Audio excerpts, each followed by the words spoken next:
A very good day to everyone. Thank you for tuning in. This is Vriddhi Kumtekar, your host for today's episode of Smart Talks by Lincoln University of Business Management.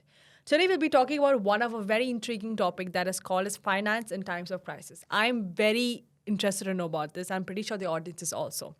Navigating financial challenges require a strategic approach in which we delve into the essential principles and insights to help you weather economic storms. Whether facing global uncertainties or personal setbacks, understanding how to secure your financial well being becomes a paramount. In today's conversation, we aim to empower you with the knowledge and tools to safeguard your financial stability and make investment execution over for a long period of time. Talking about this very honorable guest with us today, who has an extensive period of over 25 years of experience in leadership in financial services, private equity, and asset management, expert in strategic and deal orientation, execution, and corporate governance across global markets, with a proven track record in emerging economics, including the MENA SA region. Held a range of board positions across financial institutions, real estate, and infrastructural fronts, contributing to oversight in enhancing investment and operation framework. Please allow me to reintroduce Mr. Wasif. How are you doing, sir? Very well. Thank you for having me today. Thank you. Thank you for coming by. Pleasure. So this is a very interesting topic. Like I've always wanted to know because I'll be very honest, I'm very bad in managing my finance. And this is something which I think all Gen Z, being a Gen Z, I can tell you. So very first question of starting this conversation is starting to explore how financial crises unfold in the past. Can you give us an overview of some of the major financial crises in the history and their causes? Okay, thank you for having me here today. In order to further dwell into the topic, it's very important to understand what is meant by a financial crisis because I've seen a lot of people confuse it with a stock market crisis. Yeah. A financial crisis, in very simple and very layman terms, is basically when financial assets such as bank deposits, investments, stocks, equities, bonds, everything, they lose a large amount of their nominal value in a short period of time. This is different from a stock market crisis where the equities, which is paper wealth at that moment in time, lose a large amount of their value due to a stock market crash or the investors are not confident or there might be a ton of other reasons. So they differ from each other. So, and you'll be surprised to know that, financial crisis, although a lot of people remember the 2008 one and, going back, a lot of people would still recall the 1997 financial currency. But, the first recorded financial crisis was actually in ancient Rome in first BC, when the Roman Republic was, fighting wars and conquering areas, and you had a lot of, wealth coming in, but it was not distributed properly. There were soldiers who went to wars who came back and saw their farms being ruined and everything. The currency was debased, and basically ancient Rome, the Roman Republic as we call it at that time, went into a financial crisis, which gave rise to people like Julius Caesar and which gave birth to the Roman Empire. So the earliest recorded financial crisis actually happened, in ancient times. And then you had varied financial crises. You might have heard of the tulip bulb. The tulip bulb is a very beautiful flower, which was brought to the Dutch nation, or Holland as we call it now, Netherlands, by the Ottoman Empire. And soon it became such a source or such a an indicator of wealth and prosperity that at one moment in time, you can buy a tulip rose at the same price you can buy a luxurious house for. So people started buying and buying and buying, and there were future contracts, and basically the whole market collapsed. This happened in around about 1629. So this was also, in the modern times, one major bubble cum crisis. Then you had the Great Depression. A lot of people have heard about the Great Depression in 1929, which happened when the stock market collapsed. Yeah. And because of the stock market collapse, it raised a domino effect. And because the epicenter was in the US, it basically spread to all the world. And it was from 1929 to, I believe, 1933. Going a little bit further, you then have the Asian financial currency crisis, which happened in 1997. It started with Thailand. At that time, the baht was pegged to the dollar. But because they were running out of foreign currency, they depegged it, and it led to a lot of domino effect. And then the crisis soon spread to Malaysia and Indonesia and other things. Yeah. And of course, everybody remembers the global financial crisis, which started in the US because of subprime housing market, the collapse, and then it basically spread all over the world. So, in a nutshell, we can talk in great detail about every one, but, we wouldn't have the time for that. Yeah, true. I mean, I like how you've very well explained. So moving on to my next question, how do financial crises typically affect the daily life of an average person?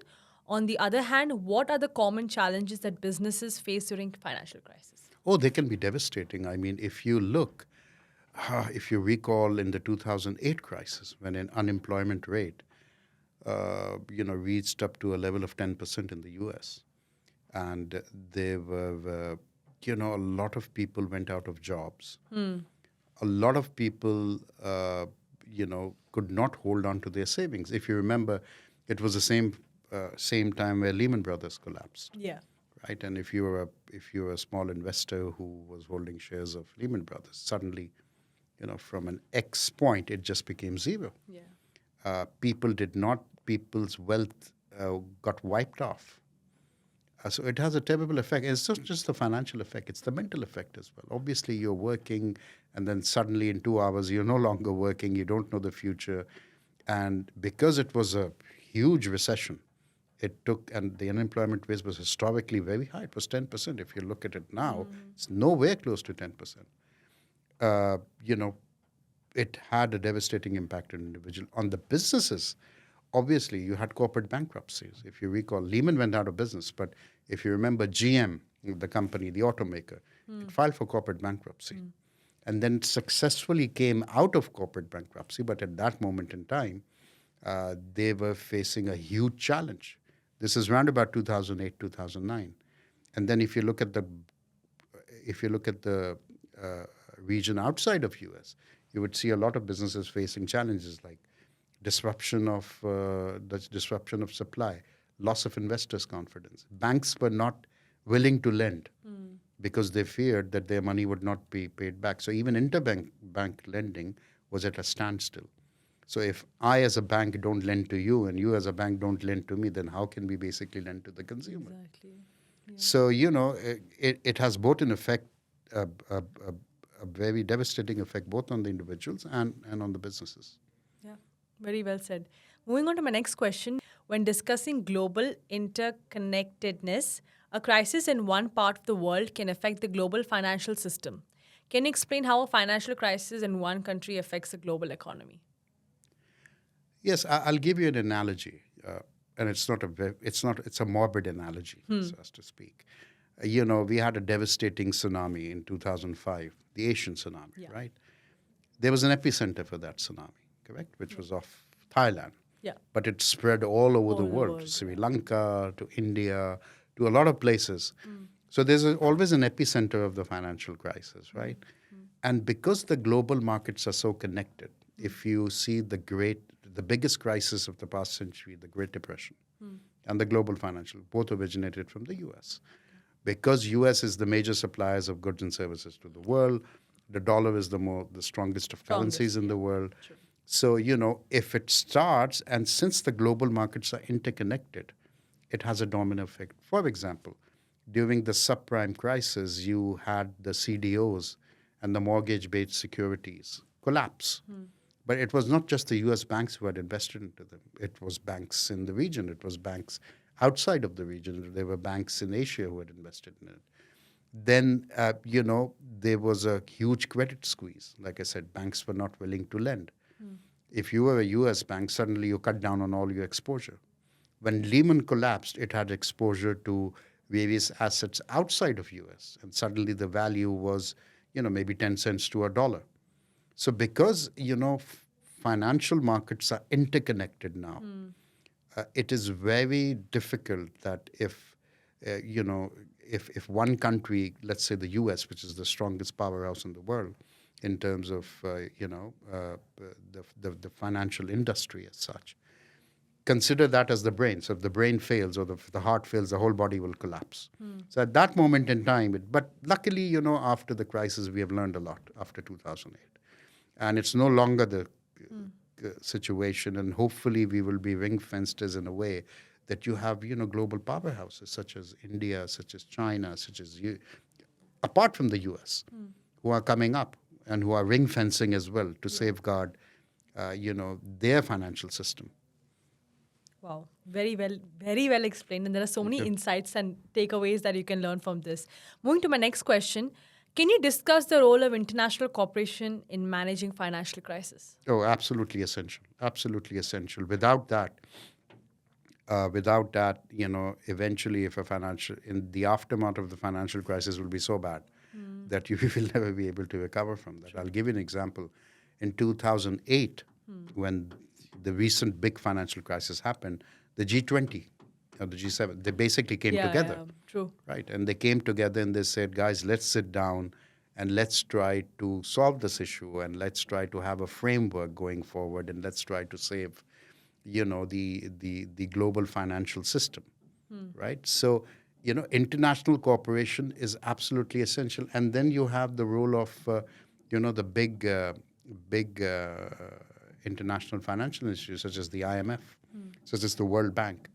In 1997, when the Asian financial crisis happened, when the currencies were collapsing, it was basically IMF and the World Bank that came to the aid, and they basically bailed certain countries out, obviously with a very stringent stringent conditions, so as to speak, which led to a lot of political unrest in these countries. But that's something different. But without that, it will be very, very difficult to come out of a crisis such as that.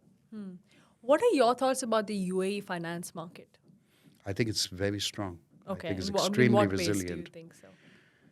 Because, the UAE has been far ahead in terms of, not only in the region, but I would dare say, in globally as well, in terms of making sure that, the country learns from each crisis. So let's say in 2008, when the domino effect here was the effect on the real estate prices. So immediately, the government put into place certain rules and regulation that will safeguard.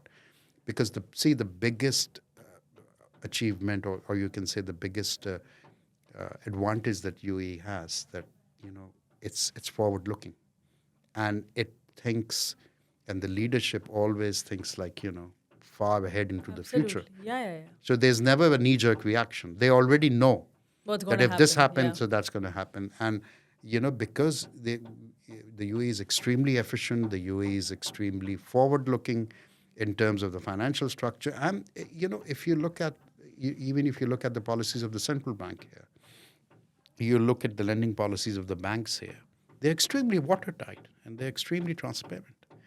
And a financial, system like that, it's never, in my view, in my humble view, it's extremely resilient than a lot of other financial, even in the Western democracies. Absolutely. Proud Western to call countries. UAE my home, definitely. How people can learn from crisis, such as lessons learned from past crises and how they have shaped current financial practices and regulations.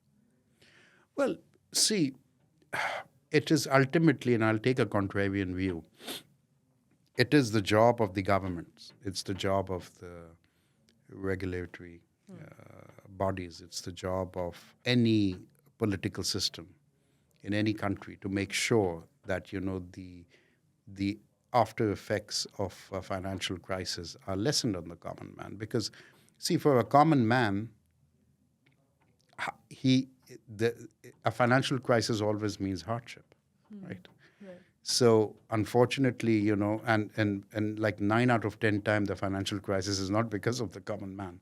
It is because of the big boys, the big banks lending, or a weak risk framework, or people, buying in exuberance one assets, which, ultimately collapses. Yes, there's herd mentality. I do agree that investors will sometimes follow one another. But, people can learn from the financial crisis in the way I think I mean, the one takeaway from that would be always be prepared, but that is pretty common sense. When you earn something, you are keeping one part in saving. Yeah. And if you're lucky enough to save a good amount, you would always go and invest. So the basic rule of portfolio is that, you diversify. True. You don't put your eggs in the same basket. True. But the good news is that, there's a lot of lessons that has been learned on a government scale from these financial crises. And you'll see, because, after the 2008 crisis, you had the Frank-Dodd Act in the U.S. After, in 1929, when the Great Depression happened, there was an act by Roosevelt at that time that made sure Yeah. that all these issues which were the cause of this financial crisis are at least kept. I wouldn't say they can be prevented ever, because they did happen again, but they are mitigated to a certain extent, and and so on and so forth. So even if you go back to, there was a very interesting financial crisis which was which happened in the UK, where they had this company which was supposed to take over the national debt and sell shares. I believe it happened during this 1800s or the 1600s. I can't. It was called the South Sea Bubble or something like that. Okay. And as a result of that, because of this crisis, the UK government basically came out and said that you cannot float shares for a company without the royal charter. So they changed the whole rules together, because Yeah. it was such a massive Absolutely. crisis. So yeah, I think it's an ongoing process. Yeah. How can, like, as you mentioned, how people are learning from crisis? Would you like to share anything from your experience? Have you been through like a financial crisis before? And if yes, how did you overcome it? And what were your strategies behind it? Well, yeah, I've been lucky or unlucky enough to be, in the midst of two crises, which was the Asian financial crisis, Okay. the currency crisis. But at that moment in time, it did not affect me, because I was just like, in the fifth or sixth year of my career. So on a personal level, it didn't affect me, to be honest. The 2008 financial crisis, yes, I was working. As you know, I'm an ex-investment banker. Yeah. So on a professional level, I took a punt, actually, because I remember the bond prices in the region had collapsed at that time. And there was a punt on whether I believe whether these prices will go back again or they'll remain. And I took a punt. I said, no, they're gonna bounce back. There's no way that the region can collapse. Yeah. And so I bought them, and it was a pretty decent profit. Not for me, but for the institution itself. And it's a terrible time. And in 2008, you basically see the investor sentiments are dampened. The clients that you deal with, they are depressed. The businesses suddenly, do not have the same, supply chain that they used to have. Yeah. Things become a little expensive. So, on a personal level, yes, that does affect you, because, obviously if suddenly the supply chain is disrupted. For example, during COVID, I wouldn't call COVID a financial crisis per se, but if you see in COVID, there was a lot of time where, because, China was unable to export and the global shipping industry shut down, things suddenly jacked up. We all remember them, for sure. Even small thing like, masks and everything. It's just like rose in hyperinflation. Even sanitizer companies and everyone. Yeah, absolutely. I wish I had a sanitizer company. Me too. Sometimes I want to have a mask company. Yeah, absolutely. Absolutely. So, yeah. We would have been millionaires by now. True. Moving on to the next question. These financial crises sometimes lead to innovation and birth of a new business model. Are there any examples of businesses or industries that have thrived or been born as a result of a financial crisis?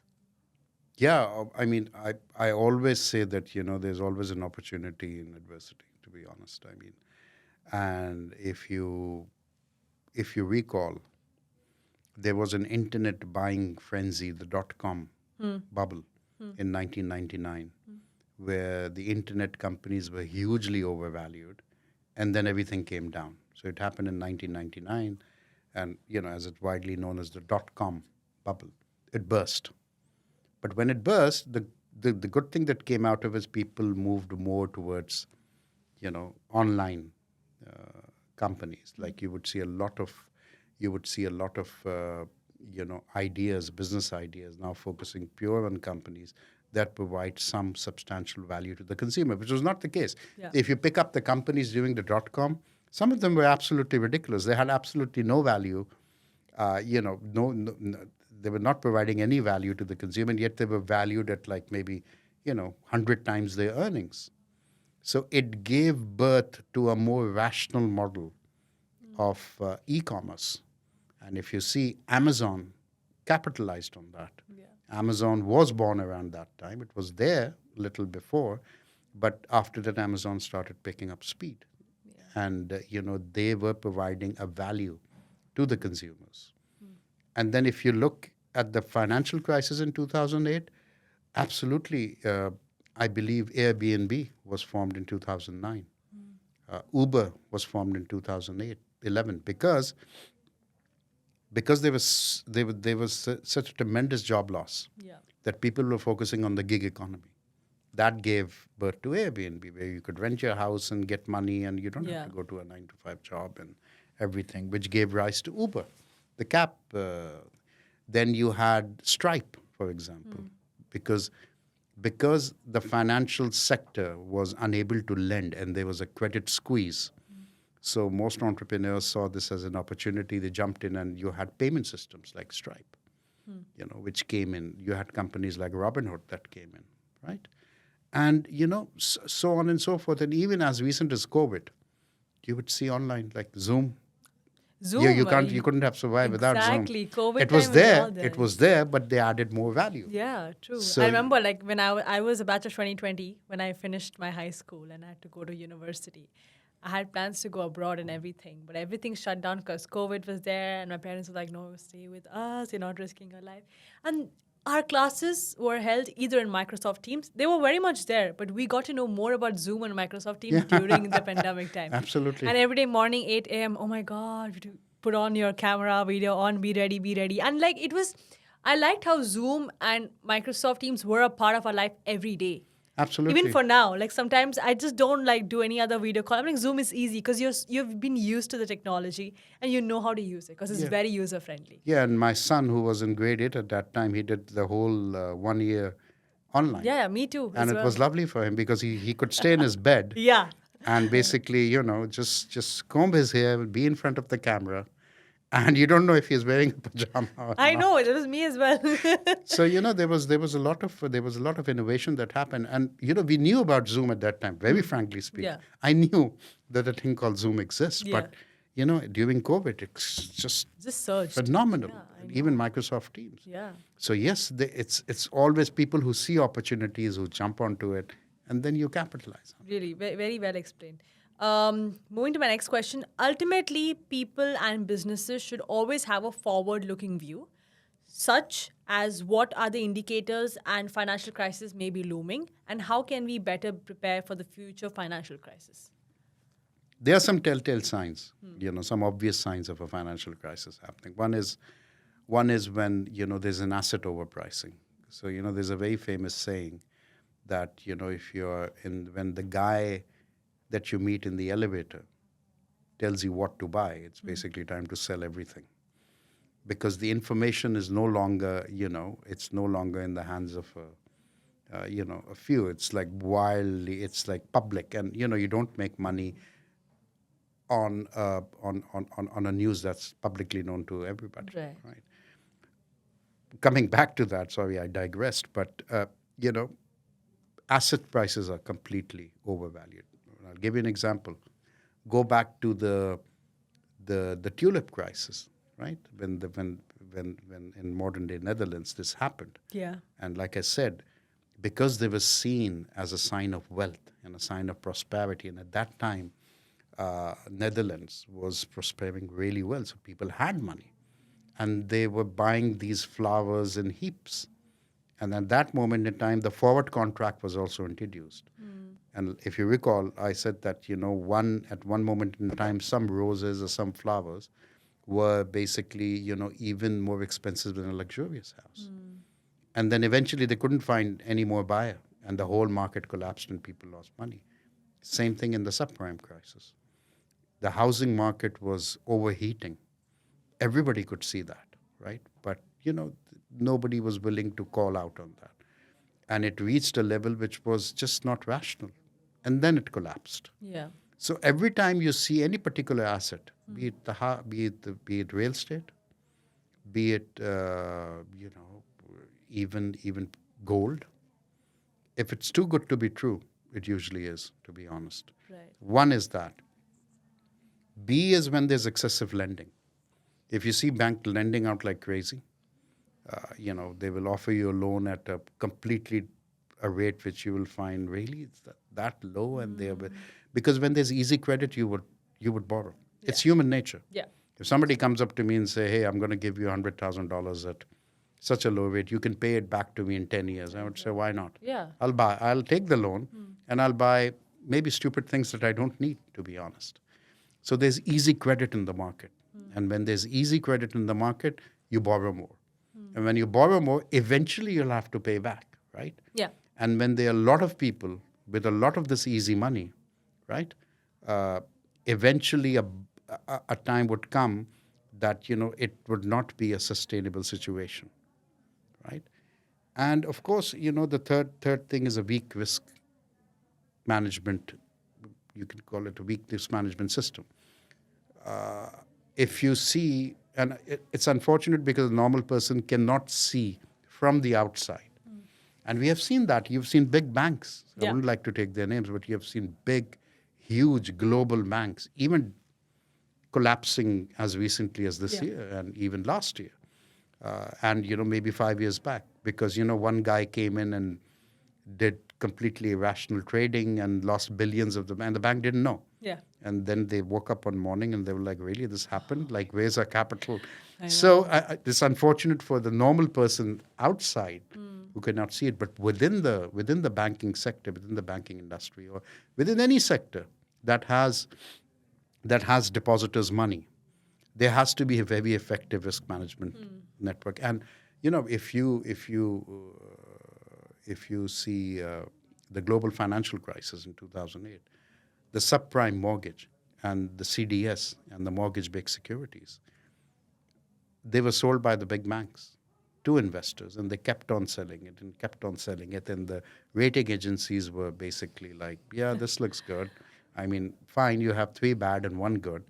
So yeah, we'll give it B." If you've seen The Big Short, which is an amazing flick about, all how this all unfolded in a very light way, you would understand that, a weak risk framework and a weak governance is always a recipe for disaster. Really? Always a recipe for disaster. Wow.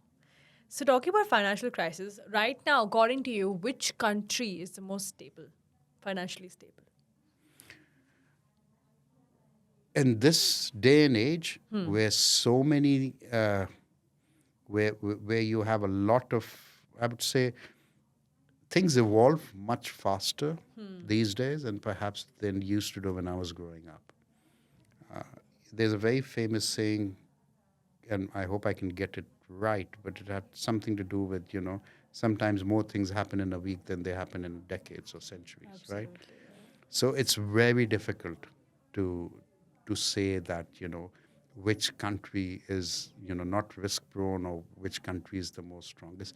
Obviously, you have the global powerhouses. You have US, you have China, you have India, you have Russia, you have all these, which are there. Yeah. The big, The big countries. The big countries, the big guns, they're always there, but they're not prone to this crisis at all. But because financial markets are so interlinked now, and because I have a feeling, and I wouldn't like to predict, but I think the next financial crisis will be triggered by some event on social media, to be honest. I mean, it might sound preposterous, but, the social media has become so big and so instrumental in forming the opinions of the general people at large that, you can have a fake news saying that, let's say Apple share or whatever share is going down the drain, and then you have, a domino effect. And perhaps I am exaggerating when I say it will be it will be the root cause of a financial crisis, but let's say a mini crisis. Yeah. But because social media is so, which was not the case in I 2008. know. I think the technology is also evolving so much. Everyone It's- wants to be on social media. Everyone wants to see what social media is all about and why is it creating the fad amongst the people. Yeah, and the big. I mean, 2008. I think Facebook was just launched maybe a year back, and you didn't had all these apps now. Like it obviously works well as well. Yeah. But when it works, in the opposite direction, there's a lot of loss. And this is, thank God I have deactivated my account on Facebook. I never had a Facebook account. Well, Facebook was only for, at one moment in time, my children Yeah, all true. deactivated their account. They were like, this is for old people like Yeah. you. Yeah. And I eventually know. I also got embarrassed and I said, let's me deactivate my account as well. Because none of my kids are active. Yeah. What do I do on I think Facebook? everyone like Gen Z, like us, we're all on Instagram. No, my mother is still on Facebook. Oh, really? Yeah, because Yay. the grandmothers and the grandfathers are always Always there on there. Facebook. Yeah. I mean, my mom has an account on both Instagram and Facebook. So Yeah. she's got to like be with me in that terms. They're more hip than we will ever be, I Yeah, guess. true. And there you have it. In a world where navigating financial stability during crisis is crucial, having a necessary tool and insights become imperative. We hope today's episode did shed some light and information on what you thought about financial crisis. It definitely did it for me, and I'm pretty sure for the viewers as well. Thank you so much for sharing your expertise, Wasif. Thank you to your audience. If you have any stories or if you'd like to share anything, we will continue this conversation online. And keep following our page, which is the LUBM Smart Talks on Instagram, LinkedIn, and Facebook. Let's continue with this conversation online. Until next time, I'm Riddhi Kumtekar, your host, signing off for today, encouraging you to keep learning with LUBM Smart Talks, brought to you by Lincoln University of Business Management. Thank you, and may your days ahead be filled with financially strength and resilience. Thank you, and have a good day. Bye.